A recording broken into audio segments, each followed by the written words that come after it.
あれは我々のものだ。人間の像だと。貴様に人間の像は渡さん。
Oh, we're getting today off to a serious start.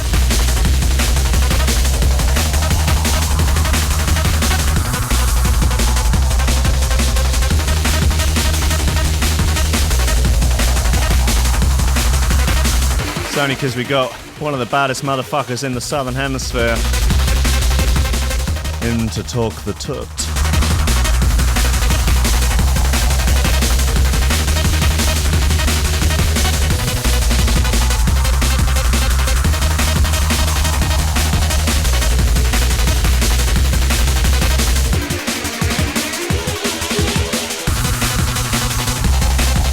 Yes, indeed. A classic slice of Counterstrike action. That one's called V. It was off Cell Recordings way back when. Woo! Misty watercoloured memories of Cell Recordings back in the day, pumping out some fucking gnarly bangers. Oof! Ladies and gentlemen, it's 2 minutes past 10. 16 days. 16 long days and long nights into No Nut November. Oh, God. It's like carrying around, not balls, but boules. The French game where you lob boules at other boules in an attempt to out-boule your friends or your work colleagues, your stepdad, or whoever you happen to be on holiday with. All right? I don't want to get into this. Is South Africa real? That is a question we will be posing today. I don't know the answer, but we'll have someone on the phone who, it wouldn't surprise me, is shilling for real South Africa. His name's Justin. He's from a hard drum and bass boy band called Counterstrike. Oh, they done off make some narky bits of gear. I'll tell you what, they done off make some narky bits of gear. And there's something that we like on this show. It's narky bits of gear. Welcome everybody in the chat. Welcome all the Lobster crew. Welcome everyone listening on Threshold.fm. A fine bunch of lobsters. Honest, decent, God-fearing folk. Out for a better way of life. Out for a better quality of morning radio. Better quality of bean in their cup and pinger in their gut. Better quality of bacterial diversity within their gut microbiome. That's something that the Lobster crew are really, really focused on. It seems that and dank memes really do seem to be the two main topics that the Lobster crew are getting after. Ladies and gentlemen, welcome to Coffee and Memes. Steady job and a couple extra potatoes, that's all I want. You're getting on, you're pushing 30, Slugger. You know, it's time to think about getting some ambition. Oh, I always figured I'd live a little bit longer without it. Don't forget, kid, that what you're trying to do here is to be bright and chipper and entertaining and intelligent and sort of glitzy, and that's funny, and it's kind of cool, and it's interesting, and it's edgy, and all of that. It puts that facade of momentary charisma on you, and if you don't play that out, you actually fail.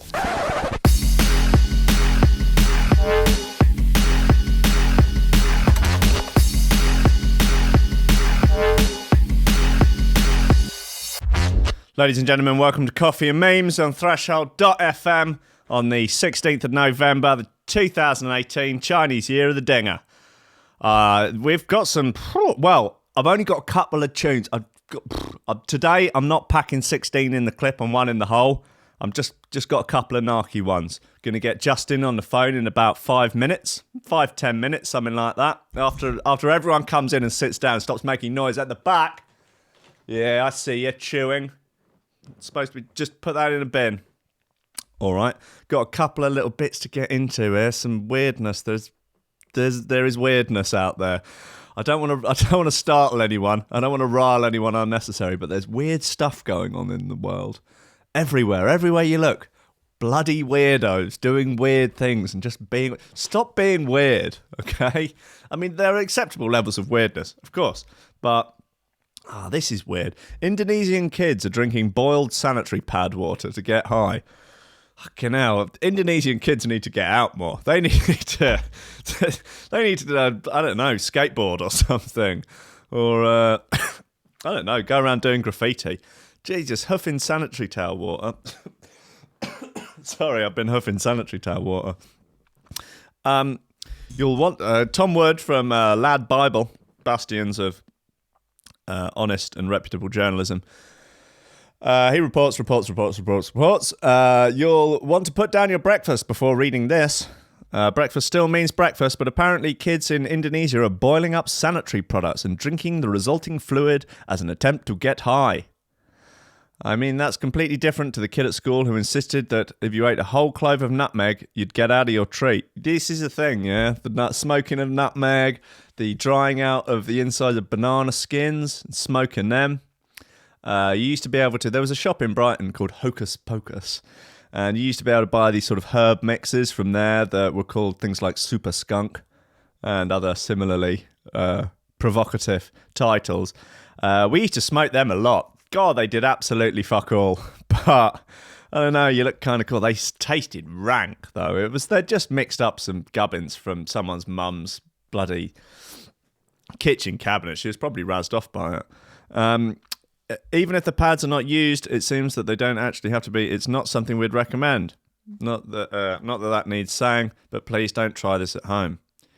Oh, what's the mechanism behind this? What's going on? Why... What? They're executing... hold on. Look, I'm jumping ahead. Several police forces in Indonesia have reported kids having taken to this bizarre practice in an attempt to catch a buzz. They're certainly in danger of catching something. It sounds very unhygienic. Apparently, the resulting broth that you get from boiling up tampons and sanitary pads offers the drinker a feeling of flying and has hallucinogenic properties. Seems unlikely. A representative from the National Narcotics Agency, Senior Commander Sprinato, that's a fucking good name, Senior Commander Suprinato, said that the presence of chlorine in the mixture is what gives the effect its potency. He is quoted in the Straits News saying they used pads they took from the trash where they put in boiling water. After it cooled down, they drank it together. Used pads from the trash? Come on, guys. Not something Tom Wood from Lad Bible would ever get into. He's got a BA in philosophy, guys. Come on. He's got a master's in journalism. He's reporting on kids huffing sanitary towels. He knows what's up. Indonesia has famously tough laws on drugs, so you'd have to hope that they were given a warning against being so thick and sent on their way. Indonesia executes 4 drug convicts. That's rough, man. That's not cool, is it? That's not being a good lobster. That is not sorting your act out, keeping your room tidy, and, taking on as much responsibility as you can. That's just being an arsehole, executing people for drug convictions. Come on, Indonesia, get your act together. Get your act together. Ridiculous. Right, let's play this bit. It's called Self-Destruct. It's by Counterstrike. It's off their new Self-Destruct EP. It's a hard one. Woo!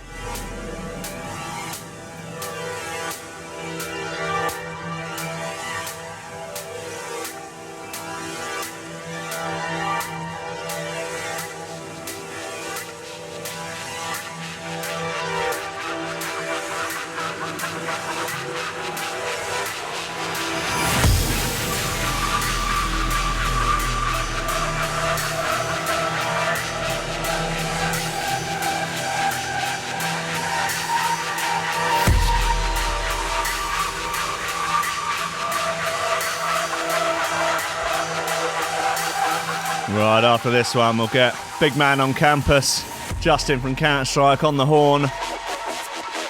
Get him on the blower.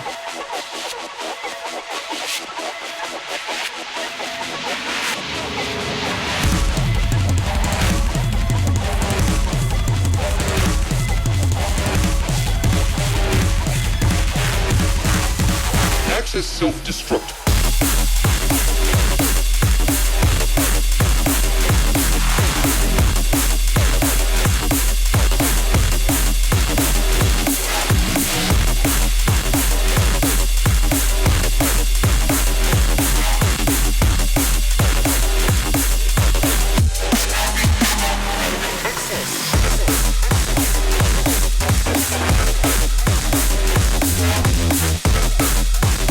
Sorry, Wesley Snips.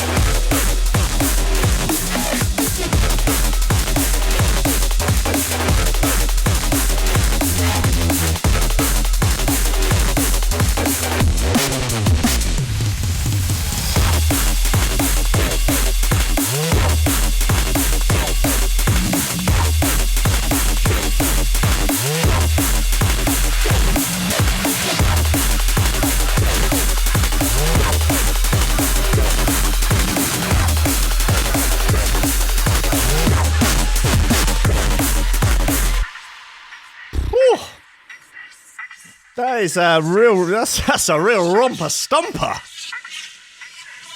Yikes.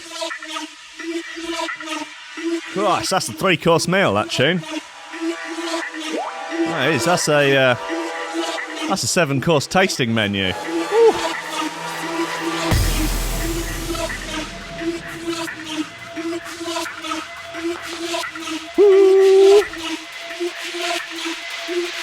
Thanks to everyone that shared the live stream on Facebook last night. Said if we got over 100 live viewers at once, Zuckerberg would come round and nosh me off. He fucking did as well.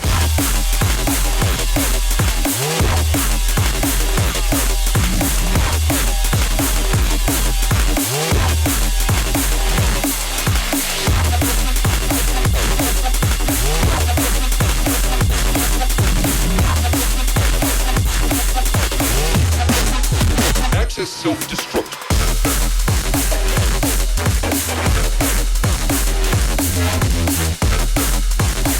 Woo! Hot, hot, hot. I quickly implore you, anyone watching on the YouTube that is not subscribed to my channel, please do. Be so nice of you. Be so kind. Make all this madness worthwhile.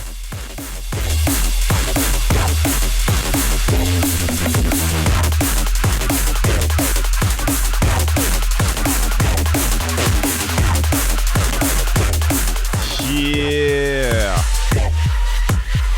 That's Self-Destruct by Counterstrike off their Self-Destruct EP called Self-Destruct. Whew! That is a choice bit of oi, oi, oi, oi, oi. We've had you already. Thank you very much. Right, let's get Justin on the horn. Let's give him a hard time.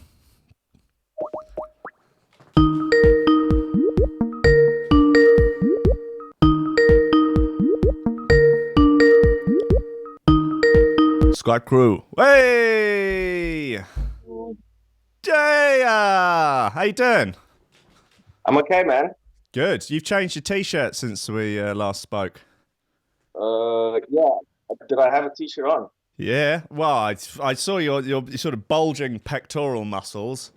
Maybe it's the same one. I don't know. God, you're jacked, Justin. You're absolutely tonk. Wow. Especially from this angle, right? Yeah. That's this. It's quite sort of. Do a lot of people get that angle? Oh shit! Wait. I'm watching this feed at the same time, and I'm catching the delay, and it's throwing me off completely. Yeah. So 1 second. Close that browser window. That's better. Yeah. I've actually got 4 images of you up. That's too many. Let's just concentrate just on Skype. There we go. Get that in the way. Oh, and I can see the chat as well. You taking the snapshot? Yeah, wow, God. Well, how are you, mate? Are you okay? Yeah, man. Just doing a bit of house cleaning before I have to go to Krasnoyarsk, Siberia and shit. Siberia? Oh, Jesus. Oh, sweet baby Jesus. It's cold there. I believe so. I got all my warm shit out the basement yesterday. I'm ready. I didn't look at the temperature yet. I should actually do that. It's probably about 3 degrees below fuck all. I would imagine. Yeah, I would imagine. Are you doing just one show? Are you doing more, or are you just going on a holiday? Yeah. A little bit of a, winter break. Yeah. No, I'm just doing the one show. I have to leave at 4 this afternoon, and I arrive at 7 a.m. tomorrow morning. Oof. Yeah, it's fucking weird with the time difference, I think. What is what they a couple of hours ahead of you? Yeah, I would imagine probably 4 hours or something, maybe 5. Oh, really? Are they on the other side of Russia? Yeah, Krasnoyarsk is I would say past middle. It's above China, I think. It's too far, Justin. That's too far for you to go. Oh, it's a -11 apparently, according to someone in the chat. Thanks, Dimitri. That's you'll be fine. Take a balaclava.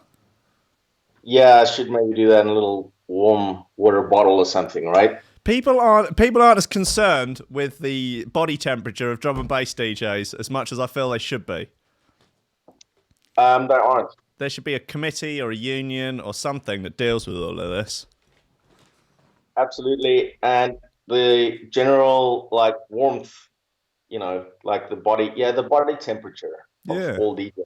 Yeah, maybe everyone we could get some sort of crowdfunder together so that we could all get those really expensive Canadian, is it Canada Goose or Canadian Goose or something, jackets. The ones with the dead wolf fur in the back, right? Yeah, they're about 800 quid. Oh, shit. Yeah, if we could get one of those each, it'd be fine though, wouldn't it? It's fair enough.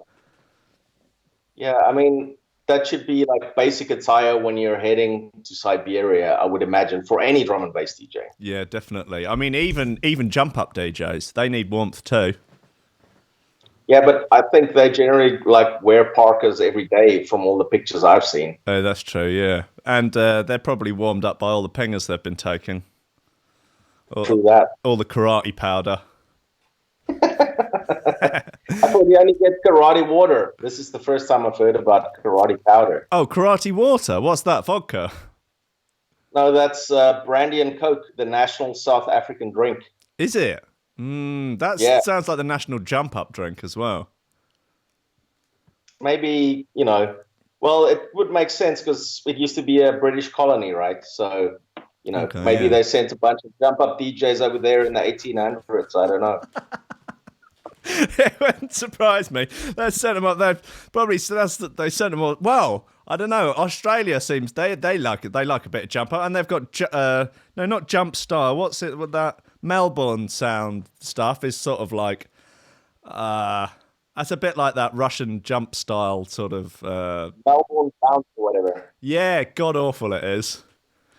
I don't think I've even heard a single one of those tunes. I've seen all the sample packs. Yeah, I don't think you'd like it. Well, you might do. I don't know, but it's not good music. Okay. Yeah. But I mean, there must be there must be a noisier of Melbourne jump style or Melbourne jump, I would imagine. There's a guy called Will Sparks. He's the sort of god of it, but I guess he's a bit more like your sort of the Martin Garrix of Melbourne sound. All right. I don't know, man. If anyone's pushing any Nero in the Melbourne sound, why don't we start doing that maybe? Yeah, I mean, do you remember that crazy couple of months when we tried to do Trap Breed? Yes. Yeah. That took a fucking rocket, didn't it? Yeah, it really did. I mean, oh god, the world tours of our Trap Breed sound. You, me and Mathis just tearing it out. Dude, I've never ever been booed by a crowd, except the first time I played that a trap remix I did of the Panacea tune. Yeah, Rave Music Resurrection. Yeah, and I was in Geneva after it was after Prolix, and he was like playing a banging Nero set, and people were loving it. The place was packed, and like the first tune I played is that that remix, and Jesus, it went down like a lead balloon, man. Fucking hell! The whole crowd booed me, like everyone. It was insane. Oh God! So yeah, I hope you packed more than Trap Breed with you. Well, there was never enough to do an entire set of it. There's only about 3 tunes. Yeah, exactly. But yeah, I never even released the ones I did. They're awful. Well, you got to try these things out, haven't you? It's important to occasionally try and push the boundaries, even if it is in undoubtedly the wrong direction. Definitely. I mean, I do enjoy a bit of trap. It's more that I can say. I've never heard a Melbourne bounce tune that I was like, this is pretty dope, you know what I mean? But trap, I don't know, there's some dope tunes, man. Yeah, there is some good bits out there. I did like, particularly the sort of weirder end of it. There's a guy called Munchie that does some weird ass stuff. He's from Rotterdam, I think. Yeah, I think he might be. Yeah. There's a good track of his which it's just got mangled madness in it. Like it's all like just weird samples, and like there's one with Rage Against the Machine, Bulls on Parade riff at the beginning, and then it's got something about golf clubs, some vocal about bitches and golf clubs or something, and then it just goes into this really hard sort of like mumba trap thing, and it's just like a super hard 808 kick and fuck all else. It's like, yeah, it works for me. People look very confused when you play it in clubs though, because it's about 110 or something. It doesn't make any sense to anyone. Yeah, that is a weird tempo. There's the guy, I heard this, you'll probably remember his name, I can't remember his name. He's a wonderful human. He's a DJ in not Czech Republic, sorry, Hungary. He's old guy. He's like maybe in his 50s or 60s, and he's sort of like the dad of dance music in Hungary. Like Grandpa. Yeah, he's every time I played in Hungary, he's been on the lineup, and yeah, he's a wonderful man. I can't remember what his name is though. I feel bad. No, not ringing any bells. Nah, fuck it, forget it. I made it up. I don't know. So what's new with you? What's going on? You just done this EP. It's called Self-Destruct. I just played the title track. It's pokey, man. It's pokey. Pokey? Yeah, it's naughty. It's a bit rascal. Oh, right. Okay. Yeah. I mean, narky. I think like I got about like 3 comments on SoundCloud on that EP, and 2 of them were nasty, I think. Right. And I was like, where is my career going exactly? Not that I haven't a career, but you know what I mean? I was just like, what's going on here? Yeah, that sounds roughly like my release last year on Prospect. The comments on SoundCloud were, this is not a Prospect release. That was the sort of universal feelings on that. To which I then sort of started trolling all the negative comments, and people get upset, man. People get very upset very easily. Like they feel like they fucking own something. I love that release, man. I still play the tune with the preacher speaking. What's that? Yeah. What was it called? Something about burning, isn't it? There's a lot of burning involved with preachers. Dying Satan something. I don't know. Yeah, preachers and reggae. They like to burn people. They're always all about the burning. And the Burning Man. Oh, and Burning Man, yeah. They're always burning shit, aren't they? God, it's ridiculous. And wearing hats. Maybe there's one of those Venn diagram crossovers between like preachers, Burning Man, dub like reggae and dance hall. So they're just wearing weird hats are in the middle. One of those together in like 2 seconds. Say that again? You can probably get one of those together in 2 seconds with your meme skills. Yeah, I'm the fastest memer in the West. Like you sent me that picture the other day. I think I had a meme made out of it in about 30 seconds and back to you. A meme about eating ass. Well, yeah, that's what you think when you see my picture, right? You've just got that look, that sort of millennial, I like to drink craft beers, vape and eat ass sort of look about you. Yeah, exactly. Exactly. I get that. You get it a lot. I'm going to be honest with you. It's going to be a hard time in Russia. Oh, God. Yeah. Do they not like eating ass over there? I mean, they're a bit weird about the gay thing, right? Like, Yeah, but they're a bit up in arms about it. you can eat a female's ass. Yeah, I mean, no, they don't like gay people there. I don't play there anymore because of that, but yeah, and because they don't want to book me there. But that's fine. You know, it's mutually assured destruction, I guess. Yeah, two can play that fucking game, right? Yeah, You risk the Russian peoples. yeah, I was like, I don't want to play for you guys anymore. They went, fine, we don't want to book you anyway. Okay, you can't quit. You can't quit. You're fired. Okay, cool. Cheers, guys. Well, let's just call the whole thing off. Potato. Let's call the whole thing off. I played V to open the show. Mm-hmm. Remember that?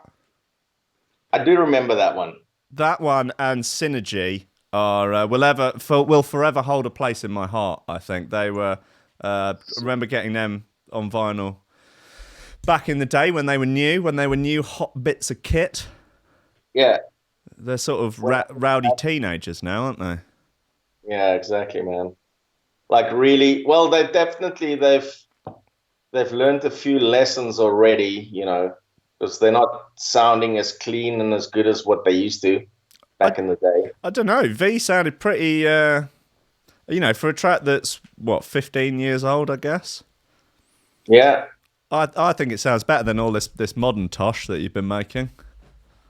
all this modern trap breed. No, I'm joking.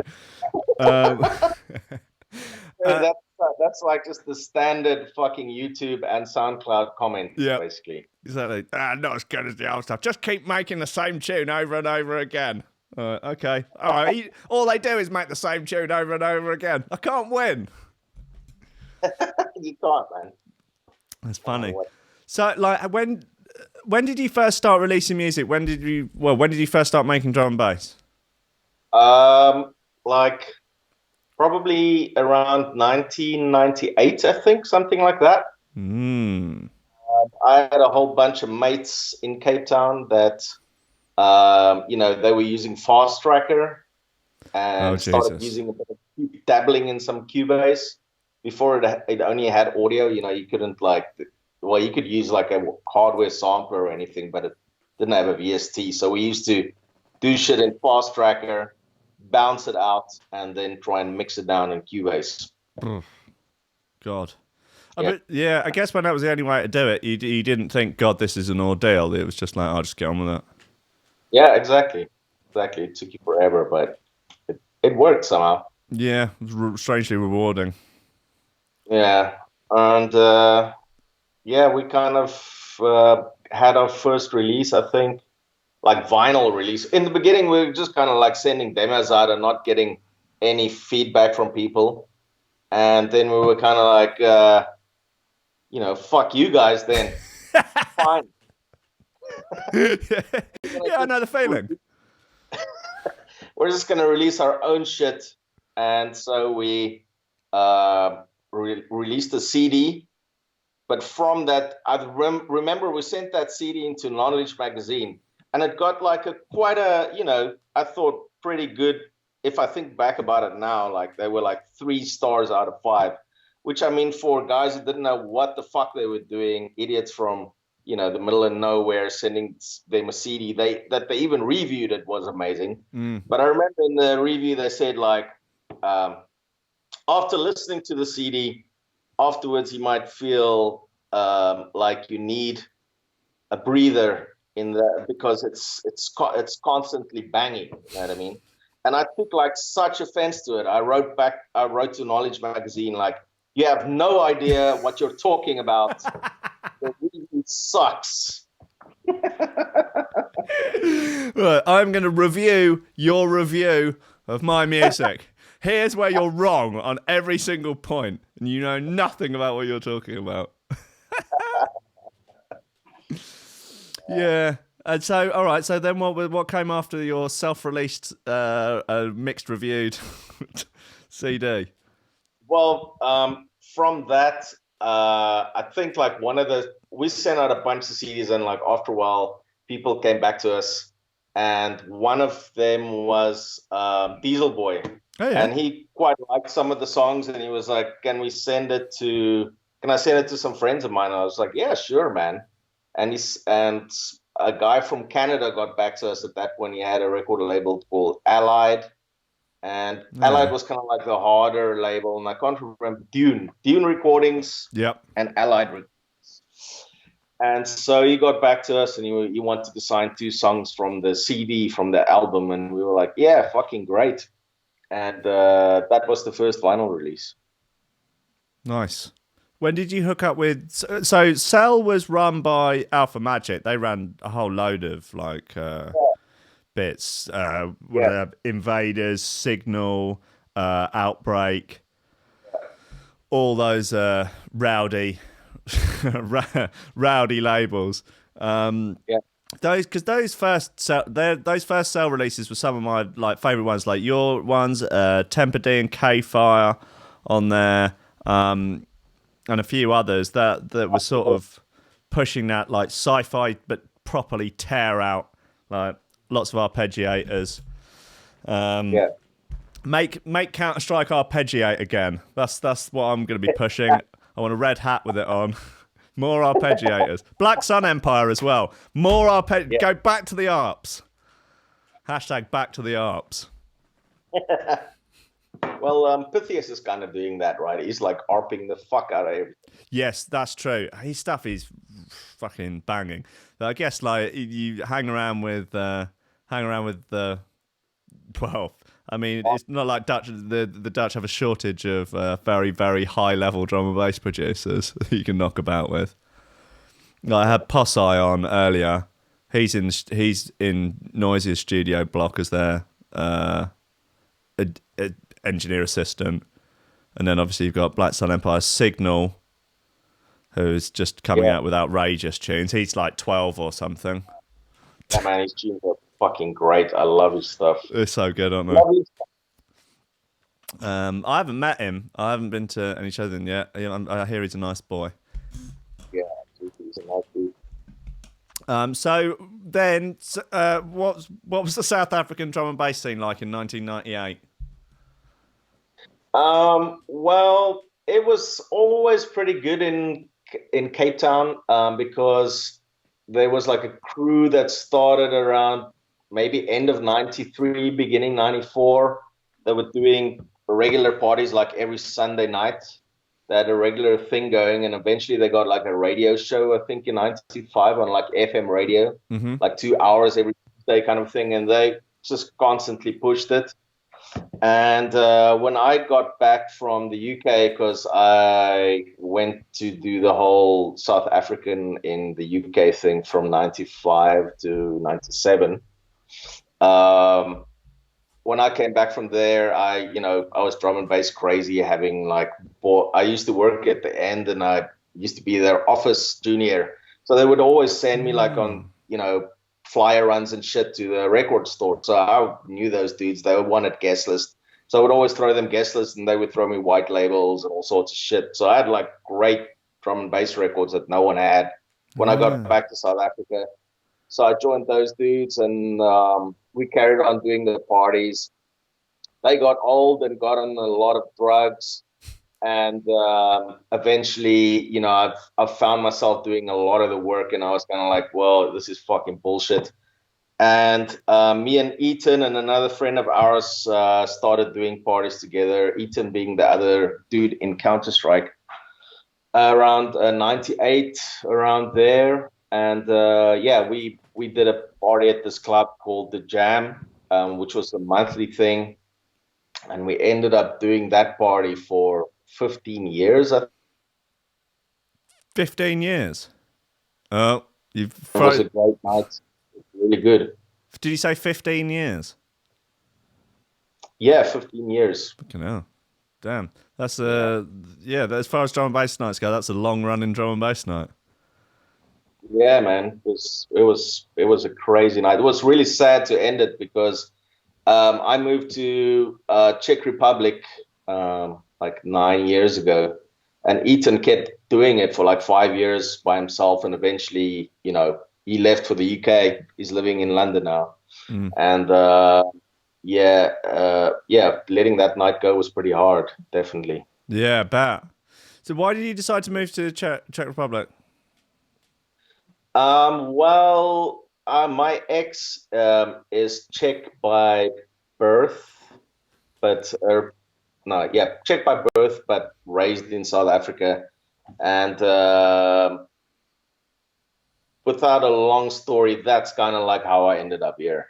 I used to, come and DJ in Europe all the time, and I used to have to take off like a month or 2 months, stay with a mate in Berlin, and then go around and do a tour. And eventually, we just thought, well, it's easier just to do it from, Czech Republic because it's in the center. So that's how I ended up here. Okay, well, that makes a lot of sense. It's nice there, isn't it? It's a fun spot to live. Absolutely, it's especially Prague. No one really bothers you. Like Czech people are quite private generally. They don't give a shit. You can do whatever you want as long as you don't bother them. Yeah. So open-minded and cheap beer, which is a bonus. Yeah, when you get on sort of. Once you start getting into there's just a very different attitude amongst the sort of Eastern European people as opposed to the Western European people. Like obviously with the sort of memories of significant hardship not being that long ago.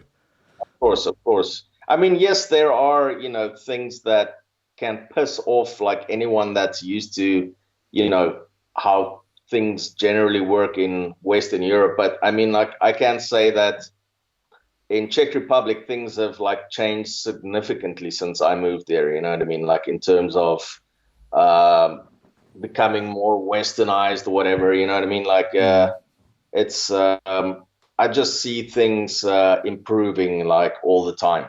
Like everything is being rebuilt, and everything is just. It looks like people are really making an effort, which is nice. If you move to a new country to see that happening and it not going the other way, you know what I mean?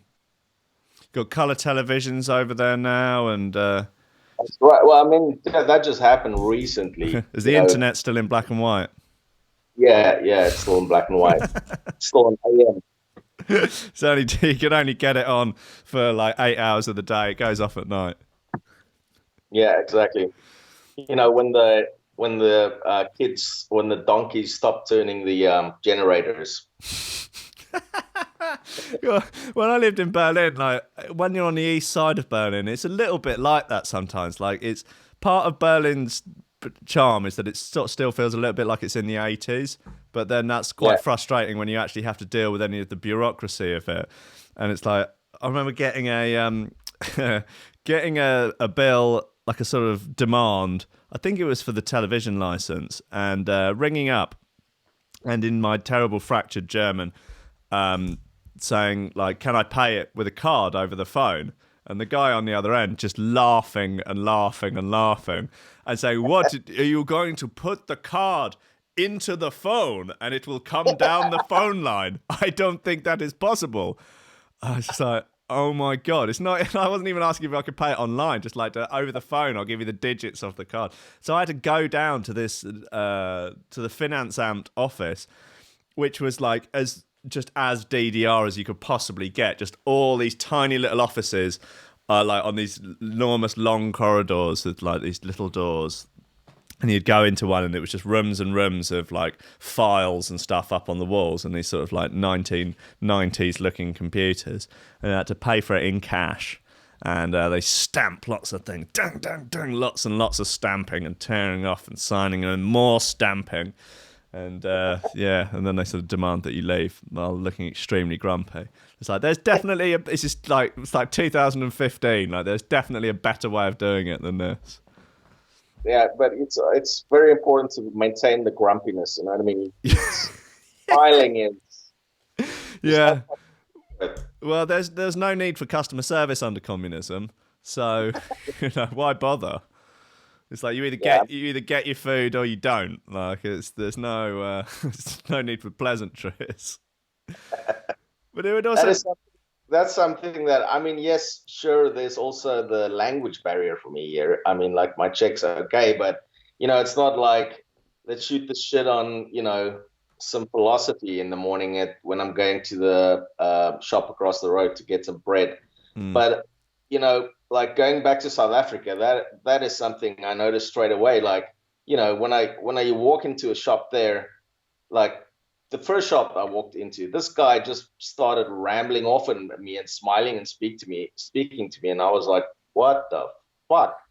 Like, is this normal? I can't remember it being like this. And after a while, I was like, holy shit. Yeah, people can be friendly and speak to you. Yeah. Wow, fucking amazing. Yeah, it was definitely something that I missed when I was living over there. Just like there's no like, I don't know. I generally do loathe small talk, but there's no banter. There's no there's just, I don't know. Yeah. I don't know. I think there's something about like, do the South Africans have a similarly self-deprecating sense of humour to the British? I don't think so. Like they prefer taking the piss out of you. Right. Okay. Yeah. But yeah, yeah, it will always be at the expense of you. Okay, that's fine. I don't mind. It's yeah. I mean, in England, it's sort of at the expense of oneself generally. And there's a sort of bonding to be had out of that. Yeah. Anyway, so then what was the other sort of like underground music scene like in South Africa? I mean, like most people's only frame of reference is D'Antwoord.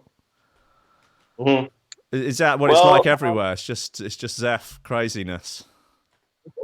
Well, it kind of, after apartheid came down, which is like around 94, 95, around there was like, everyone was super stoked, and there were loads, like the rave scene just fucking took off like crazy, and everyone was just like partying all the time. And basically from there, like including myself, it really influenced a lot of people to start making music, including these guys from Cape Town. They started a label called African Dope, and they were kind of like the Ninja Tune of South Africa. They did pretty well for themselves, and were the first people to actually sign a Ninja, as is now known, from the Antwoord. Way back in the day when he just used to do hip hop, he used to be called Watka Studer Jones, right? And a bunch of other artists. They were doing really well. There was also a really strong psychedelic trance scene in Cape Town because of the beautiful surroundings you have there. Like in nice weather. So they would always like head out in the forests or the mountains and there were massive psychedelic trance parties, like 5,000-10,000 people kind of a thing every weekend in the summer. I would even potentially give psychedelic trance a chance under those circumstances. It's possible. Yeah. I mean, I feel you on that one. I'm not I've tried many times to get my ears used to psychedelic trance, but it's kind of like, most forms of country music, it's just not my thing. I don't know. I've tried. Yeah. Do you think like a couple of hippies just got together and were like, how people like good dance music? Yeah. Well, what if it weren't that way? What if it was different to that? I don't know if you've ever tried to listen to it while on acid. It helps. Yeah, I bet. I mean, I did listen to like the prototype version of psychedelic trance on acid when I, in the raves, like when it just used to be called trance, I guess, but not the cheesy European shit. Like, when it was proto like psychedelic trance before it had that silly kick drum. Yeah, I think that's the thing that irritates me most is that fucking plastic kick drum and your galloping bass. Every song has that. Yeah, but it seemed like it sort of started with that, but it used to have loads of other elements as well. But now it seems that it's sort of it's just only that. Yeah, and kind of like Zero at the moment. Yeah, like the promos I'm getting now, basically, they all sound exactly. I mean, like, easy for me to say, but seriously, like, lately, all the shit's, it sounds like it's one artist. It sounds like a combination of Mephius and Noisia in one, but every single artist is trying to sound like that.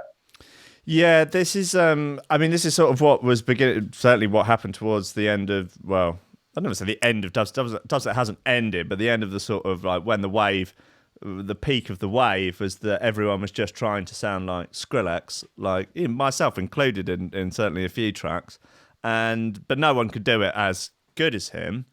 So that sort of then the wave breaks because it's like Noisia and Mephius have that end of it locked down to such a level that it's, I don't know, it's just trying to make tunes like that is a fool's errand, really. Like, I don't know, I certainly went through a bit of a stage at the beginning of the year, like, because I took a bit of a break from making music and then got back into it. And it's like, oh, I'm going to make, hard drum and bass is what I like making the most.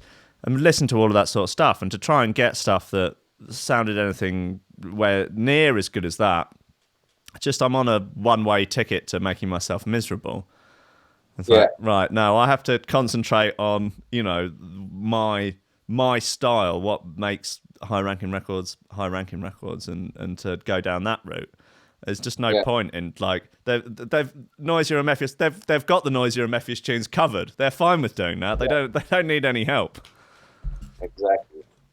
Yeah. It's people in the chat. But, it's definitely good to take inspiration from, people. Noisia and Mephius, they took inspiration from other people, otherwise they wouldn't sound the way they sound. But are you saying they ripped you off? Is that what you're saying?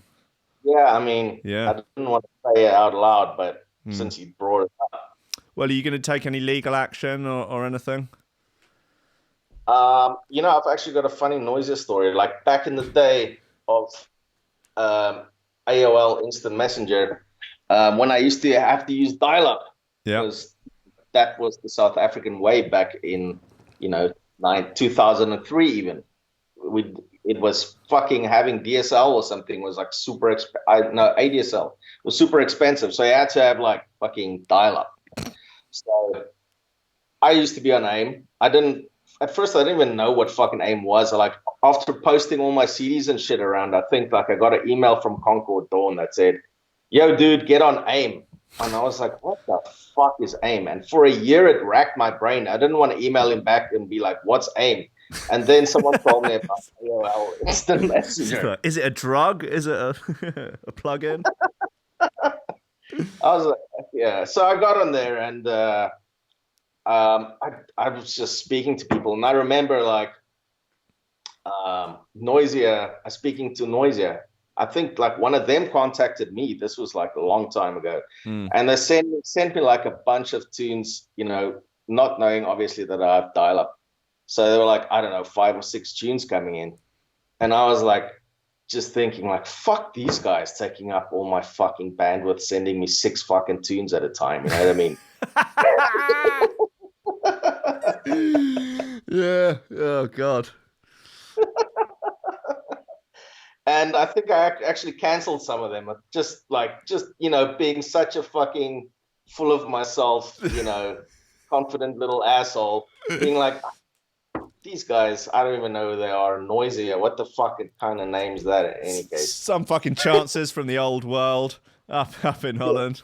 They're in the old settlement. Fuck them. What are they sending WAV files for? It's going to take all week. Oh God, I wonder what tunes they were. Like, yeah, I don't know. I don't know. Like, then like a couple of, I remember one was at 2 or 3 years later. There was this like Moving Shadows series, and I think like, well, our EP was either before or after the Noisia EP. Like, this was their first big release, like on a major like label, as far as I remember. And I remember when I got the promo, I was like, oh, these fucking Noisia guys again. Having not listened to those fucking demos they sent me or whatever. I was like, who the fuck are these guys? And I was putting it on the turntable, and I was like, oh boy. I made a huge mistake. Yeah, fucked up here.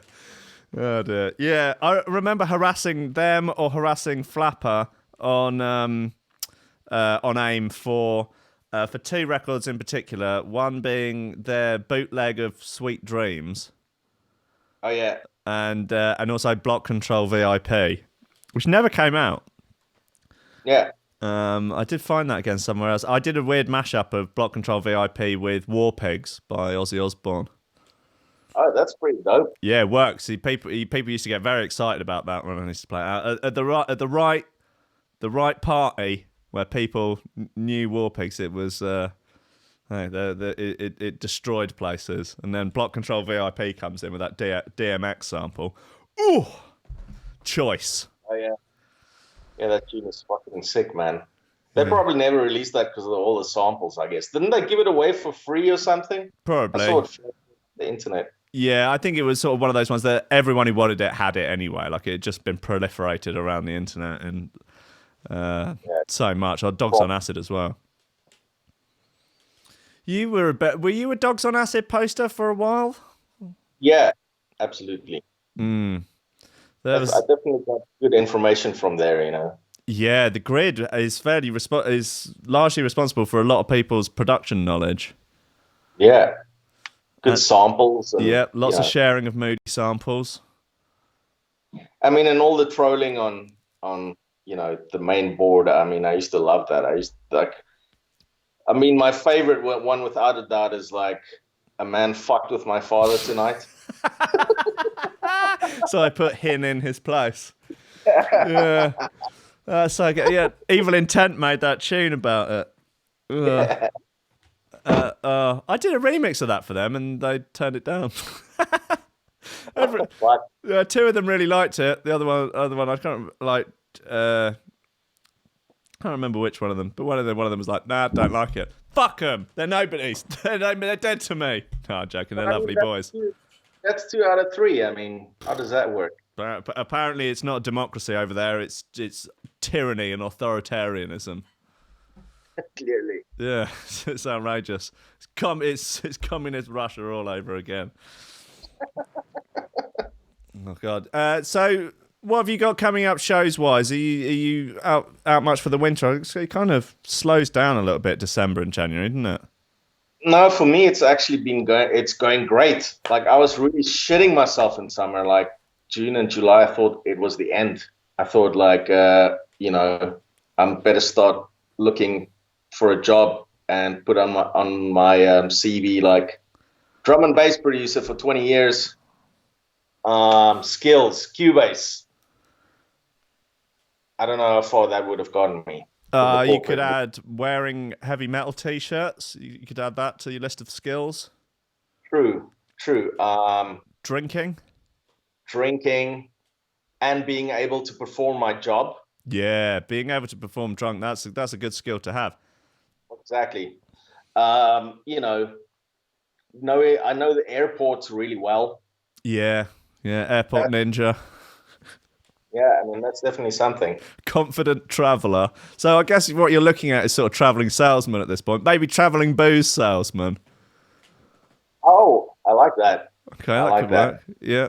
But, I mean, like, I'm sure they wouldn't want me to drink on the job being a travelling booze salesman. I've met some travelling booze salesmen before, and they're always drunk. But then it's always it's always in bars and clubs, so... Yeah, you just travel to different bars, different clubs, getting sloshed up, meeting young, impressionable women. It's fun. I guess it can be like one of those, promo girls, but like old promo dude. Yeah. Old promo dude. Girl shots. Oh, old black t-shirt promo dude.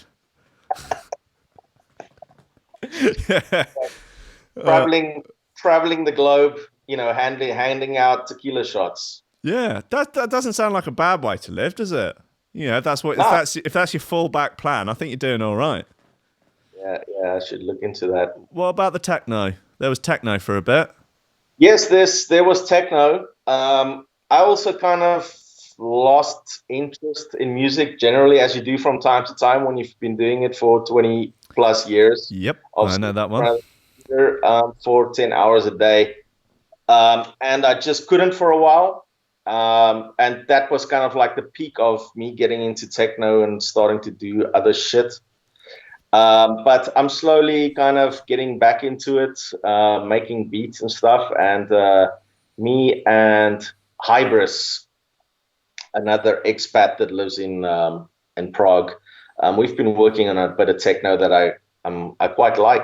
I didn't hear the tunes for like 2 or 3 months, and I was down at the studio the other day, and we played them back, and I was like, tasty.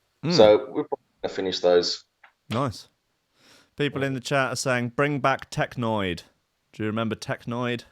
Yes, I do remember Technoid. Yes. And I mean, I do agree that it's weird that it just fucked off for some reason. Yeah, it was, well, a lot of the producers making it fucked off as well, I guess. Yeah, I think that's a big problem, right? Well, Raiden stopped doing it. Temper D stopped doing it. Everyone just sort of got hacked off with it. I think they got hacked off with about 1 million people sending them messages on SoundCloud name going, I think you will like my Technoid sound. Just bombarding them with tunes. Yeah, I think that the thing we spoke about earlier, with Skrillex and, genres becoming like that, I think that's exactly what happened to Technoid. I think Raiden got annoyed with it, like it wasn't, interesting, and everything sounded the same to him, so he just fucked off, and kind of he was the spearhead of the scene. So yeah, I guess the sect as well.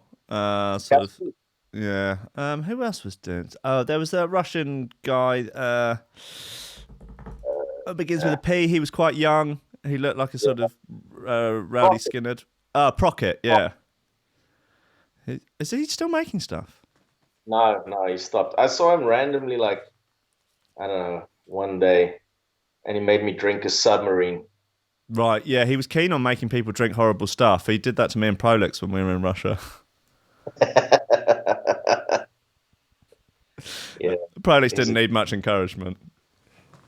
He's like proper Russian, man. Like, if you would like define Russian, I would be like, that's Procket, man. Yeah.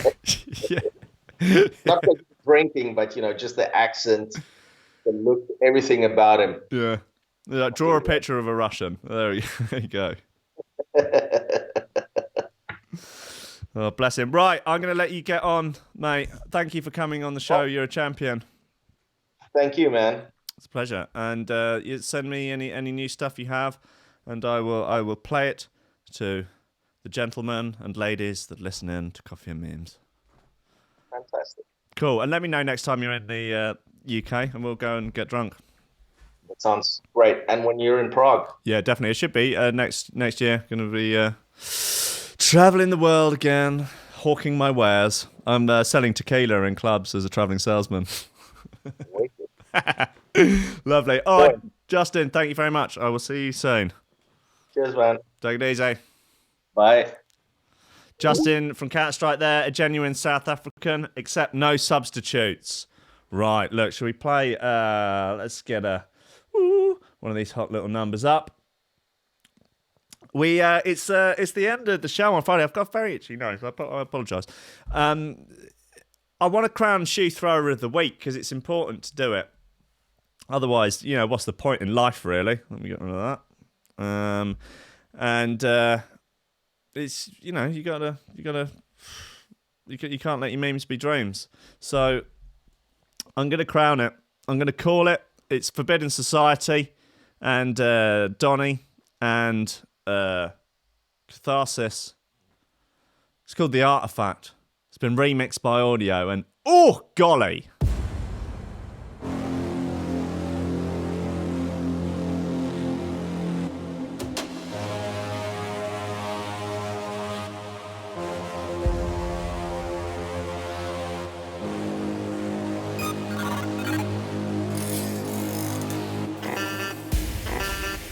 It's time.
Wrong one. Well, thank you for listening to the show this week, ladies and gentlemen, and fine lobsters of the flat earth.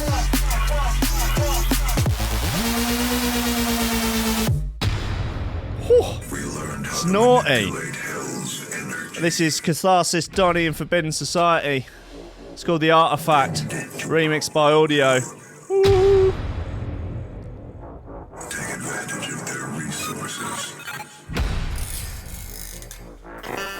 And also let us Proper bit of gear. Lobsters.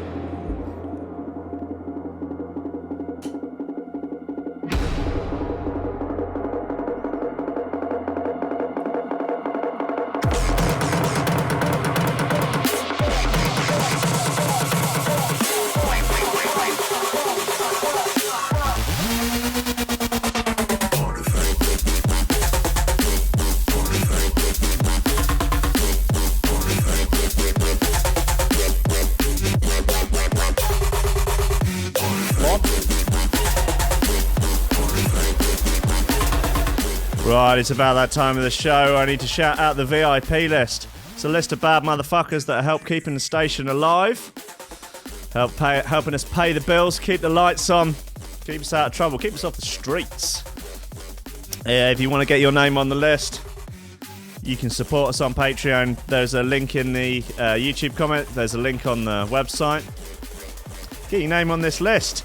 It's Nicholas Goncalves, Tom Reece, Nicholas Goncalves, Tom Ryan, Reece Mosson, Squidgy Beats Parsons, Pauly Hutton, Ciarán R, Michael Kedzierski, Matthew Tomkins, Dave Long, Joel Potter, Colm Murphy, Sam Howard, Tony J, Richard Patterson, Jack Murphy, Tom Camm, Stephen Harris, Mattieu Boulard, Zara Pickles, Jeroen Van Thunderbutt, Mike Pye, Anthony Walker and Lily Unsub.